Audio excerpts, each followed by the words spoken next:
Hi, I'm Karen Fotino. And I'm Chris Millett. Members of the Reading community, the Council on Aging and Elder and Human Services welcomes you to tour the Pleasant Street Center. In this tour, we'd like to introduce you to the space that we use to provide services to the Reading senior population. We will highlight the challenges that we face on a daily basis, which keeps us from providing the level of service and programming that are needed for the growing 60-plus age Reading community. In general, we struggle with space and accessibility issues. As you may have heard, Reading has funded multiple studies that support this fact. Last fall, a survey was sent to all Reading residents to explore alternative options that can work to fix these issues.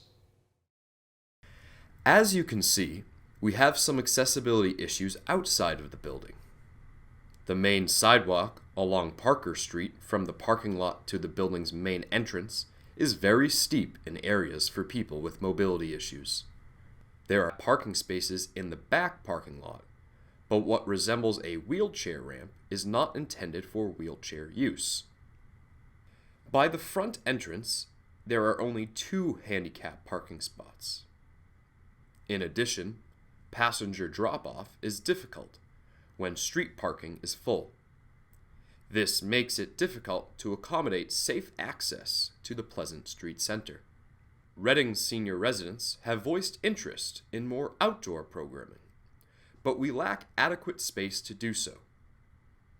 As you can see, other than our patio on the Parker Street side of the building, no other outdoor space is available. Here is the Great Room, sometimes known as the Multi-Purpose Room, the only large space available at the center. It is used for exercise classes, art classes, movies, and more, as well as dining, social gatherings, town meetings, and other events.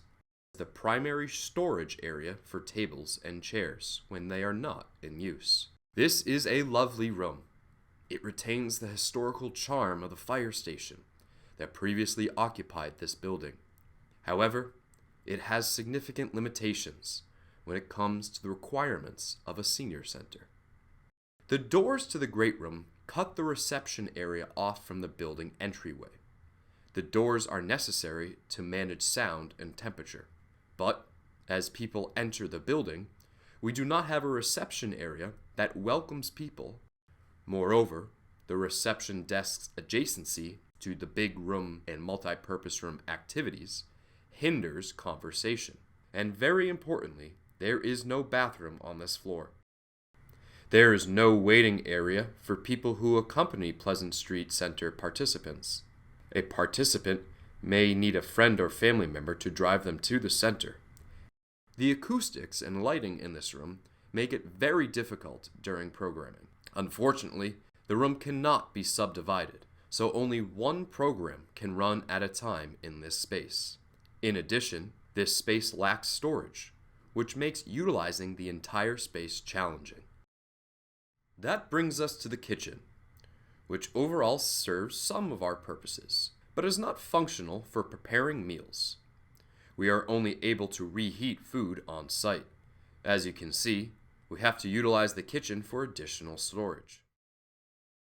Our activities are very popular, but space restricts the number of people who can participate, and we are currently at capacity in the Pleasant Street Center.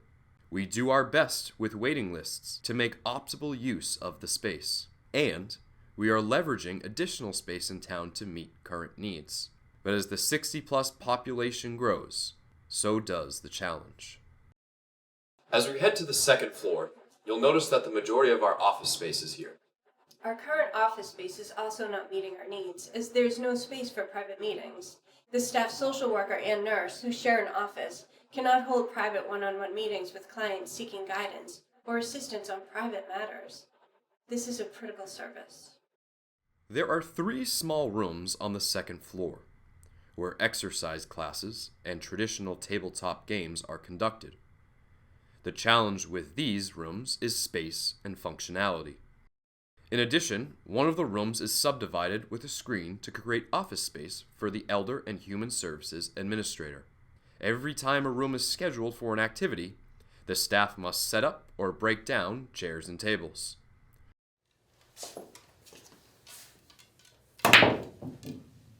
In the basement, we have our billiards room and our computer lab. The space is really tight to adequately play a game, and when there is a game happening in this space, we're unable to run our Shine counseling programs. The noise from the billiard games can be quite distracting to the folks who are in the computer room. Bathrooms, including a handicap stall, are available in the basement, but for people with mobility issues, these cannot be reached quickly from the first floor. As a note of reference, it should be mentioned that the elevator is 30 years old, and there are heating and cooling issues throughout the building. It has been noted that there is an unpleasant odor in this lower floor. As you can see, the current Pleasant Street Center has a lot of accessibility and spacing inadequacies that make serving our 60-plus community a challenge. The problems with this building were identified in studies as early as 2015. Due to the recent efforts of our current leaders, this problem has once again been raised to the forefront and is now receiving the attention that it deserves.